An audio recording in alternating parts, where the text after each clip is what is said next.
Thank you so much for those wonderful words. And ladies and gentlemen, I do want to emphasize for every one of those points of the global agenda, the amount of effort that is required of the Secretary General and the amount that he puts in to that agenda is absolutely astounding. When you think about the list, and I'm a witness, the climate change is the heaviest lift imaginable. The Secretary General organized special summits. He traveled to Antarctica. He's been around the world repeatedly, speaking on this point in every forum to every world leader, buttonholing every business leader that he can, issuing reports and carrying this message. And this is how we've gotten to the point where we are right now, and with President Calderon picking up the baton in the way that we heard very precisely. When you think about the Millennium Development Goals, again, a major summit, a major report just issued, but on many of the agenda items, what the Secretary General has done, and again, pushing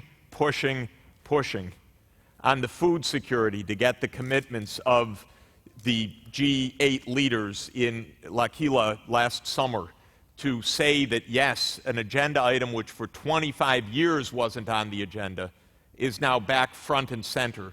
This is an accomplishment that the Secretary General personally spearheaded.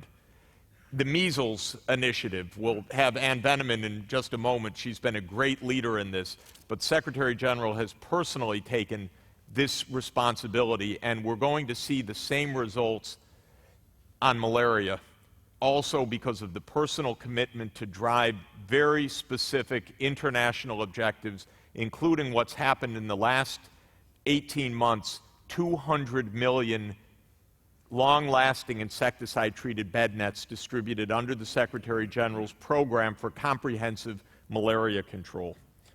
And then Haiti, a donors meeting at the end of the month, as the Secretary General said, several visits. I can tell you behind the scenes, massive, of course, organizational challenge, the likes of which the emergency response community has never seen. This is perhaps the deadliest earthquake in human history. And organizing for the long-term response. The trade rounds, now gearing up for a meeting of international leaders on maternal mortality next month to try to move that agenda forward for September. So before I ask any questions, I'd just like us all to thank again the Secretary General for his leadership.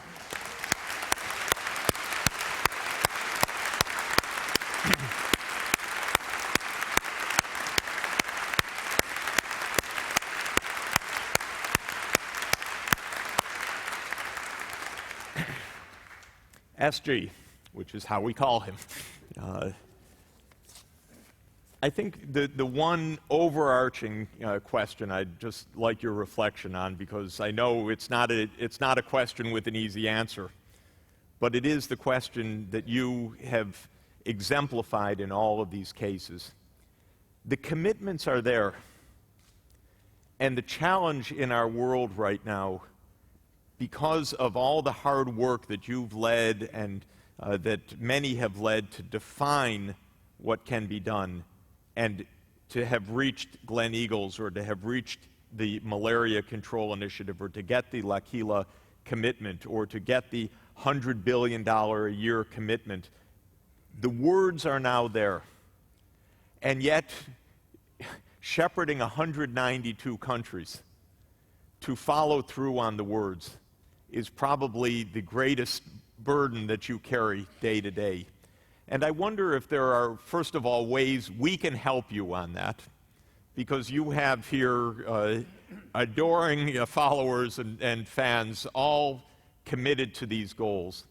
And also some reflections on what is it that makes it so hard to turn those commitments, even when they're so recently made, into the realization. And are there changes in the system or an organization that you see that we could also help to advocate for that could make a big difference? I think there are systems there are commitments. Simply, how we can ensure delivery of these commitments, that's the question at this time. That's what I have been working very hard with world leaders. It's very easy to say, but it's not that easy to deliver. When the world leaders get together in one place, talk about with a passion and vision, they easily come out, well, I'll pay $1 billion. So we all take note down, and total aggregated number comes quite impressive. We call it a great success of this conference, donors conference. But you have to wait years and years before you will be able to really collect them. So one of the roles of Secretary General is a role of collector. You have seen all these movies. It's not a decent job. At the same time, we have to make a certain rules and framework.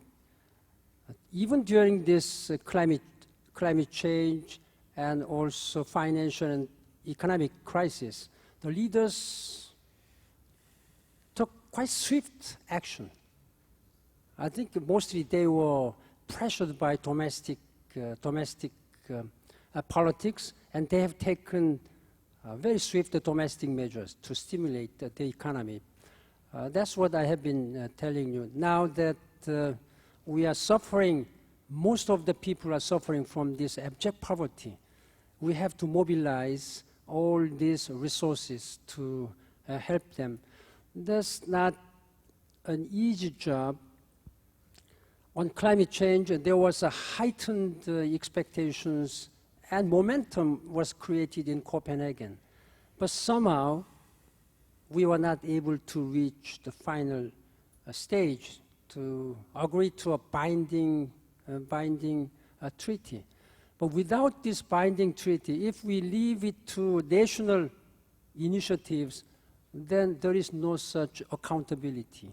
You do not know what country is doing how much and what kind of impact this will have globally, because there is no boundary in climate change, and that we are now facing with so many global challenges which do not respect any national geographical borders. That's the problem. That is why United Nations has been leading this campaign in climate change, that we have to have a global support, but without the very active support from the countries like the United States, it will be very difficult. Then you ask, then what can we do? Is it the only job of UN Secretary General or President of the United States? I don't think so. Each and everyone has a role to play. The business CEOs, they have a much greater role to play, let alone these government policymakers. Then students, professors, I think you have a special role to play. I'd like to speak to all young students here. After all, you are going to be the leader of the next generation. This is your world. You are going to be the leader. Then you have to try to raise the issues, what you think your next generation should look like. Then you have to challenge your professors, your community leaders, senators, congressmen, and politicians by writing letters, by raising voices. Why don't you speak out? That's, after all, your responsibility. Of course, how to generate and harness all these dynamics, energies, that's what United Nations will have to do, and I'm going to continue to do that. In that regard, I'd like to talk a little bit about Professor Jeffrey Sachs. He has been traveling all around the world, as much as I have been doing. And we've been traveling together. And I was very much impressed whenever I was meeting with leaders of African countries. Many times at the initial stage of my Secretary Generalship, it would have been mostly first time to meet them, but he has known all the African leaders.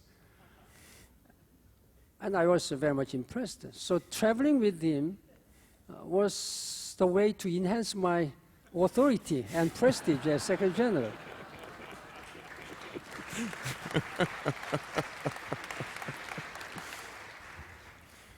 Secretary General, it would be wonderful to listen to you, and you are inspiring us with each word, and thank you also for the wonderful words you said. But I have another responsibility, and that is indeed to help you get on the next plane. Secretary General is traveling again to an important international meeting, and it is our responsibility to make sure that he makes the plane. It's also our responsibility to listen carefully. I think we have a clear assignment, which is to help ensure that the leaders of our own country and internationally keep their commitments. That has two parts for us. One is to understand and know what the commitments are, because often we're not aware of what has been promised. And then second, to raise our voices in every way, on the blogs, on Twitter, on Facebook, in your research papers, in your newspaper columns, in your daily life, in your churches, in your communities.